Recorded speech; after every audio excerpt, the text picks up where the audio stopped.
이제 오늘 본문까지 해서 우리가 흔히 부활장이라고 얘기하는 고린도전서 15장이 이제 마무리가 됩니다.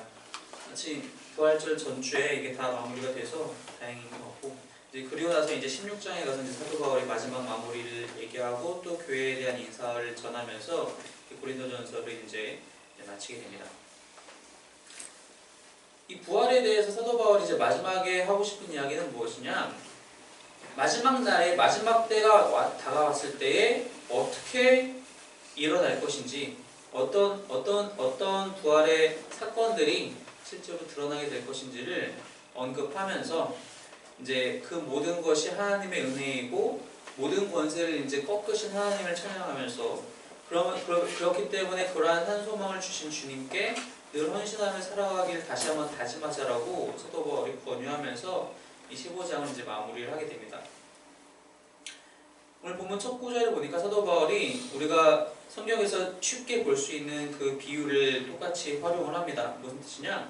잠을 잔다라는 단어를 이제 사용을 하면서 이제 언급을 합니다. 51절을 보니까 보라 내가 너에게 비밀을 말하노니 우리가 다 잠잘 것이 아니요 마지막 나팔의 순식간에 우리는 다 변화되리니. 이게 무슨 말이냐면은 우리가 다 죽는 건 아니라는 겁니다. 무슨 뜻이냐면은 현재, 그러니까 바울 시대에 바울이 편지를 쓰고 있는 이 시점에서 현재 주님을 열심히 믿다가 죽은 사람들도 있고 여전히 살아있는 사람들도 있다는 거죠. 그리고 동시에 마지막 날이 왔을 때에도 이미 죽은 사람들, 주 안에서 죽은 사람들이 있고 그때에도 여전히 살아있는 성도들도 있을 거란 겁니다. 하지만 그것이 현재 그때 마지막 때가 다가왔을 때, 여기서 사도 바울이 묘사하기로는 마지막 나팔 때에 우리의 현재 스테이터스가 상태가 어떤지 몰라도, 죽어있는 상태이건 살아있는 상태이건 어떤지 몰라도 확실한 것은 무엇이냐? 51절 후반부에 보니까 순식간에 홀연히 다 변화되리니, 그리고 52절에 죽은 자들이 썩지 아니할 것으로 다시 살아나고 우리도 변화되리라. 여기서 말하는 이제 우리라는 것은 살아있는 사람들은 이제 그 당시에 그때에 살아있는 사람들을 이제 얘기를 하는 것이죠. 잠자다라는 이 비유가 사실 상당히 잘 들어맞는 것 같아요. 우리가 이제 자다가 일어나면요, 어젯밤에 이제 예를 들어서 우리가 뭐 10시, 11시에 잠을 들면은 아침에 7시, 8시에 일어날 때 대충 한 10시간 정도 잔다고 치면은 그 10시간이라는 물리적인 시간의 흐름을 우리가 다 체감하면서 잠을 자지 않잖아요. 그죠? 너무 피곤한 날은 정말 눈을 감았다 떴는데 10시간이 지나갈 때도 있어요. 무슨 뜻이냐? 죽은 사람들이 다음에 눈 뜰 때가 그렇다는 것입니다. 우리는 이제 물론 저도 아직 죽어보지 않았기 때문에 저렇게 말할 수 없지만 성경에서 그리고 다 바울이 얘기하는 바는 바로 그러한 이야기를 하고 있다는 거예요. 죽은 이후에 다시 눈을 뜰 때에는 그들은 주님께서 허락하신, 하나님께서 허락하신 그 부활의 은혜로 말미암아서 눈에 뜨게 될 거라는 거예요. 그리고 그때에는 마지막 때가 이미 되었을 터이고 예수님과 함께, 주님과 함께 그 믿는 자들이라면 주님과 함께 그 마지막의 은혜를 누리게 된다는 것이죠. 살아있는 사람들은 그때 죽은 자들이 부활해서 새로운 육신을 얻는 것과 마찬가지로 52절에 사도 바울이 얘기한 것 같이 우리도 변화되리라. 살아있는 사람들도 역시 똑같이 육신이 부활체로 변화가 될 거라는 얘기입니다. 결국 죽어있는 사람들이든 살아있는 사람들이든 믿는 자들은 마지막 때가 되었을 때에 모두 다 새로운 육신을 얻게 될 거라는 겁니다. 부활의 육신을 얻게 될 것이라는 거죠. 그것이 가장 큰 특징이 무엇이냐? 그 부활 육신의 가장 큰 특징이 무엇이냐? 53절에서 다시 얘기하는 것처럼 이미 이전 단락에서도 얘기를 했지만 썩을 것이 반드시 썩지 아니할 것을 입겠고 이 죽을 것이 죽지 아니함을 입으리로다. 우리는 썩지 않는, 더 이상 멸망하지 않는, 더 이상 죄의 권세에 영향받지 않는, 종속되지 않는 새로운 육신을 얻게 될 거란 겁니다. 그래서 54절의 그 이야기의 연장선상에서 바로 그때에는 우리가 그렇게 죽을 것이 죽지 아니함을 입을 때에는 사망을 삼키고 이기리라고 기록된 말씀이 이루어지리라. 여기서 사도 바울이 얘기하고 있는 말씀은 정확히 어디를 얘기하는 거냐면은 이사야 25장 8절과 호세아 13장 14절 얘기를 합니다. 거기에 가서 제가 이제 따로 프린트해서 적어놓지 않았는데 거기에 가서 보면은 이 사도 바울이 여기서 이제 인용하고 있는 54절의 후반부와 55절의 이야기가 똑같이 나와요. 사망아 너의 승리가 어디 있느냐? 사망아 내가 쏘는 것이 어디 있느냐? 사도 바울은 지금 어떤 백그라운드를 가지고 이런 이야기를 하고 있냐면은 죽는다라는 것, 사람이 죽는다라는 것을 자연스럽게 받아들이고 있지 않다는 겁니다. 사람의 죽음은 그래 사람은 누구나 때가 되면 죽지 당연한 거야 라고 받아들이고 있지 않다는 거예요. 물론 우리는 물리적으로 살아있는 모든 생명체는 언젠가 죽음이 있다는 걸 알고 있어요. 우리가 과학적으로 알고 있잖아요. 근데 사도 바울은 이 죽음에 대해서 어떻게 바라보고 있느냐, 쏘는 것, 사망이 쏜다라고 얘기를 해요. 이 쏘는 것이, 이 단어 자체는 무슨 뜻이냐면은 우리가 마치 이 벌에게 쏠 때, 저는 벌에게 쏘여본 적이 없는데 벌에게 잘못 쏘여 엄청 붓고 따끔하다라고 표현하기 힘들 정도로 아프잖아요. 또 심지어는 목숨을 잃기도 하고. 바로 그 단어를 여기서 사도 바울이 사용을 하는데 당연한 게 아니라는 겁니다. 죽음이 사람에게 찾아와서 그 사람에게 입히는 피해는 당연한 게 아니라는 거예요. 사도 바울이 보기에는 그것은 하나님께서 우리에게 주시는 벌이라는 겁니다. 왜냐? 그것이 죄로부터 왔기 때문이에요. 그래서 56절에 사도 바울이 뭐라고 얘기하냐면은 사망이 쏘는 것은 죄요 죄의 권능은 율법이다. 사실 이 56절 이 짧은 문장이 되게 간단해 보이는데 이해를 하기에는 저는 저 개인적으로는 조금 오래 걸렸어요. 사망이 쏘는 것은 죄요 라는 것은 무슨 뜻이냐면은 죄가 사망이 무언가를 쏘는데 그것이 바로 죄라는 거예요. 죄 때문에 나타난다는 겁니다. 죄로 말미암아 사망이 우리에게 독침을 쏘듯이 쏘아진다는 거예요. 죄의 결과로 우리에게 죽음이 찾아온다는 겁니다. 그 후반절에 얘기하고 있는 죄의 권능은 율법이라, 이 말은 무슨 뜻이냐? 죄가 계속해서 우리에게 힘있게 다가오는 이유는 바로 율법 때문이라는 겁니다. 왜 율법 때문에 왜 죄가 우리에게 날마다 새로운 힘을 얻어서 다가오느냐? 바로 율법이 우리에게 죄를 밝히 보여주기 때문에 그렇다는 거예요. 우리의 모든 삶 속에서 나의 모든 행동과 생각 속에서 죄가 되는 것들을 율법이 나날이 밝히 보여주고 있다는 겁니다. 우리가 이미 로마서에서 사도 바울이 이야기하듯이 율법은 정말 율법 그 자체로는 정말 거룩한 것이고 하나님께서 사람들에게 주신 너무나도 귀한 선물이지만 그걸 통해서 사람은 자신이 죄인임을 뼈저리게 깨닫게 돼요. 율법의 역할이 바로 정죄잖아요. 사람이 왜 죄인인지, 우리가 무슨 죄를 짓고 있는지를 여실히 보여주잖아요. 바로 죄의 권능이 율법이라는 표현이 바로 그런 뜻이에요. 죄가 우리에게 힘있게 다가오는 이유는 율법이 우리를 정죄하기 때문이고, 그로 말미암아 사망이 우리를 쏘게 된다는 겁니다. 그 죽음이 우리에게 찾아오게 된다는 거예요. 근데 그게 마지막 날에 어떻게 되느냐? 사도 바울이 54절 55절에 얘기한 것 같이 부활의 때에는 죽지 아니함을 입을 때에는 사망을 삼키고 이기리라고 기록된 말씀이 이루어지리라. 너의 승리가 어디 있느냐? 너의 쏘는 것이 어디 있느냐?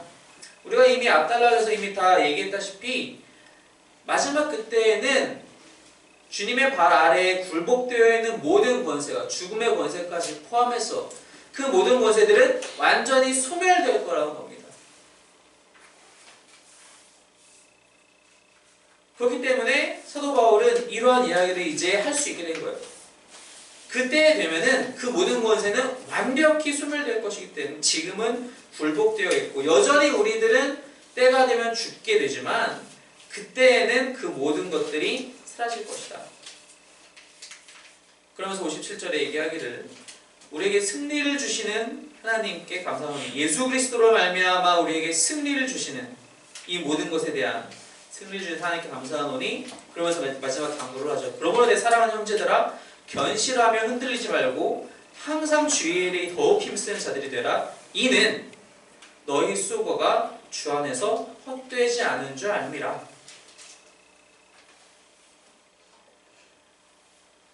예수 그리스도로 말미암아 우리에게 하나님께서 승리를 주셨습니다. 근데 그 승리가 완벽해지는 그때는 언제냐? 마지막 때예요. 마지막 때에 그것이 완벽해집니다. 완성이 됩니다. 그럼 지금은 그렇지 않다는 거예요. 물론 그 모든 권세들은 주님의 발 아래에 굴복되어 있습니다. 맞아요. 그러나 그것이 완벽히 소멸되어 있지 않기 때문에 우리들은 여전히 그 영향을 받을 수밖에 없다라는 겁니다. 세상의 판치는, 특별히 대부분의 교회들에서 판치는 잘못된 이론이 있어요. 예수님을 믿기만 하면 모든 게 다 잘 된다라는 겁니다. 그렇지 않아요. 절대로 그렇지 않습니다. 어떤 신학자들이 이것을 거짓된 승리주의라고 묘사를 하는 단어를 사용을 하는데 무슨 뜻이냐? 우리가 예수님을 믿는다고 해서 나의 모든 문제거리가 다 해결되지 않는다는 거예요. 제가 예전에 한번 그런 말씀을 예를 드렸던 적이 있었는데, 제가 이제 중고등부 학생들을 데리고 이제 대규모 집회를 한번 찾아간 적이 있어요. 마침 그 집회 장소에 도착을 했는데 학생 중 한 명이 감기 기운이 좀 이제 오는 거예요. 그래서 당장 그 챙겨온 상비약이 없어서 타이레놀 같은 해열제라도 하나 좀 먹여줘야겠다 싶어서 이제 그 집회 주최 측에서 이제 그 관리하고 있던 그곳에 갔어요. 이제 이런저런 안내를 해주시는 분들한테 갔어요.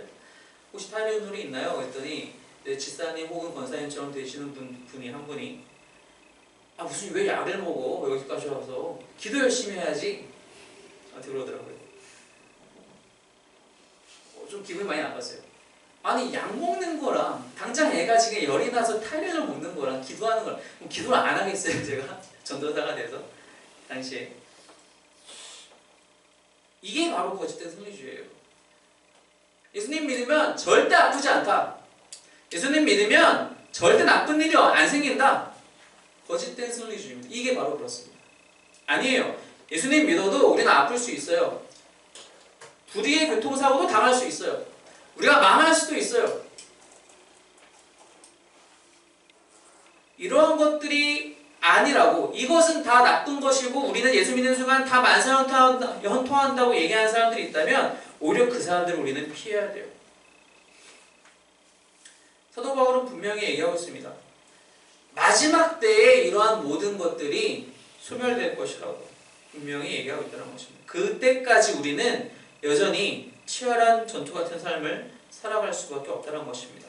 그럼에도 불구하고 우리가 그 날들을 이겨내며 살아갈 수 있는 이유는 우리에게 산소망이 있기 때문입니다. 그날에 분명히 하나님께서는 예수 그리스도로 말미암아 우리에게 부활을 허락하실 것이고 온전한 승리가 그때 우리 모두에게 주어질 것이기 때문에 우리는 그럼에도 불구하고 현재의 삶에도 불구하고 여전히 믿음을 지키고 살아갈 수 있다는 것입니다. 그래서 사도 바울도 58절 마지막에 그렇게 묘사를 해요. 너희의 수고가 주 안에서 헛되지 않은 줄 알며 절대로 헛되지 않다는 겁니다. 고린도 교회에서 열심히 신앙생활하고 있는 그 사람들에게 너희 수고는 절대로 헛된 것이 아니다.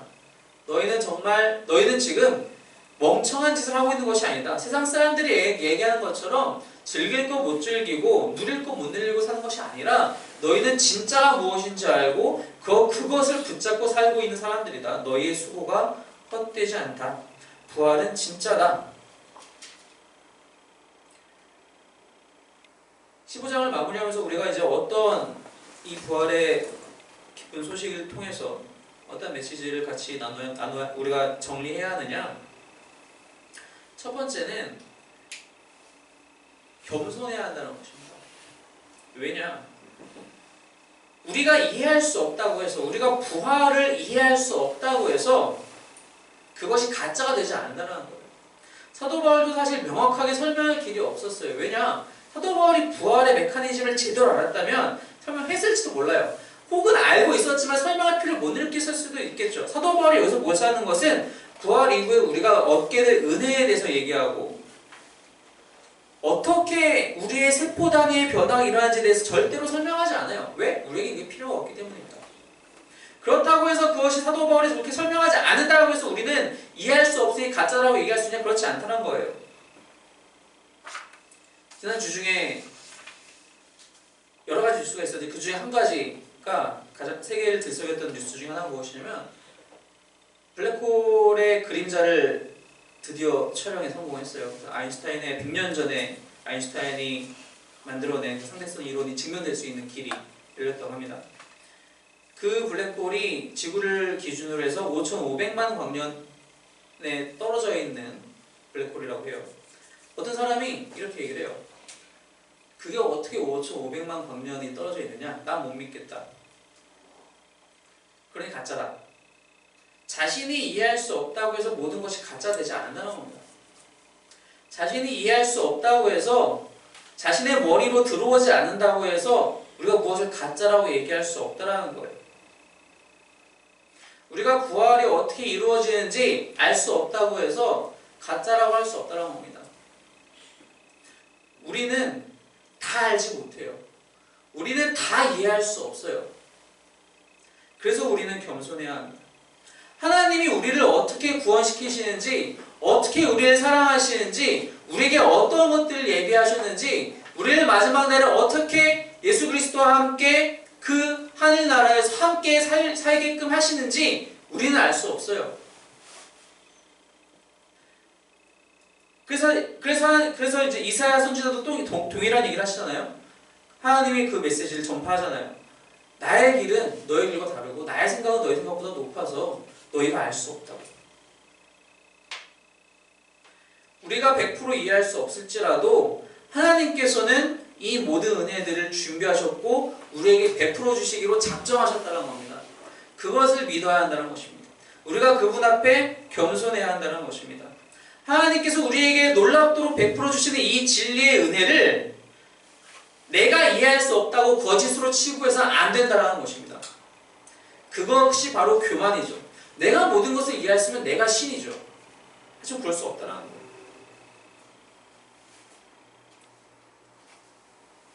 때문에 두 번째로 이런 우리들의 부족함을 틈타서 우리를 미혹하려는 자들이 날마다 생겨납니다. 수많은 이단들이 그렇게 해서 생겨나요. 사람들이 무언가 100% 이해하지 못한다는 것을 파고들어서 거기에 대한 해답을 내가 줄게 라고 하면서 사람들이 우리를 그런 이단의 무리들이 사단의 세력들이 믿는 자들을 미혹합니다. 많은 사람들이 넘어가요. 신천지에 가면 요한계시록을 제대로 공부할 수 있대. 그럴 수 있어요? 아니요. 우리가 죽기 전에는 절대로 제대로 알 수 없을 것 같아요. 성경을 아무리 많이 읽어도 죽기 전에는 예수님 앞에 다시 서는 그 순간까지는 우리가 100% 이해할 수 있다고 주장할 수 있냐? 그럴 수 없어요. 아무도요. 세상 아무것도 그럴 수 없습니다. 그렇게 주장하는 사람이 이번에 함께 좀 공동회장이 됐더라고요. 말도 안 되는 일이에요. 말도 안 되는 일이에요. 우리에게 찾아오는 그런 유혹들을 우리가 과감히 거절할 수 있어야 돼요. 그럼 그런 유혹들에 흔들리지 않기 위해서 사도 바울 58절에서 얘기한 것과 마찬가지로 견실하며 흔들리지 말고 말씀을 붙들어야 한다는 것입니다. 이것 외에 다른 말을 하게 되면 그것은 다 가짜라는 것입니다. 하나님이 주신 이 성경 외에 다른 이야기를 하는 것은 다 가짜라는 것입니다. 다 거짓말이라는 것이에요. 이것 외에 다른 것을 우리에게 더할 수 없어요. 심지어 요한계시록에서 그렇게 얘기를 하잖아요. 빼거나 더하지 말라고. 이 말씀에서 빼거나 더하지 말라고 분명히 얘기를 하고 있어요.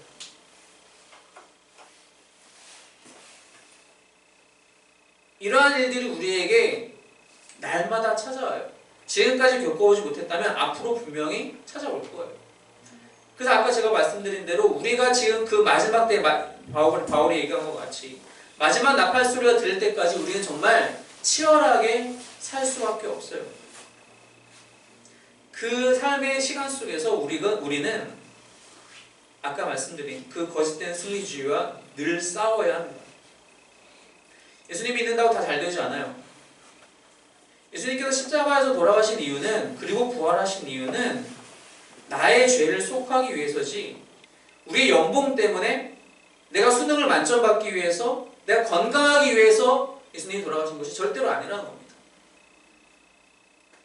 내가 조금 더 많이 먹고 내가 조금 더 잠을 자고 조금 더 잘 살기 위해서 예수님이 죽으신 것이 아니라는 거예요.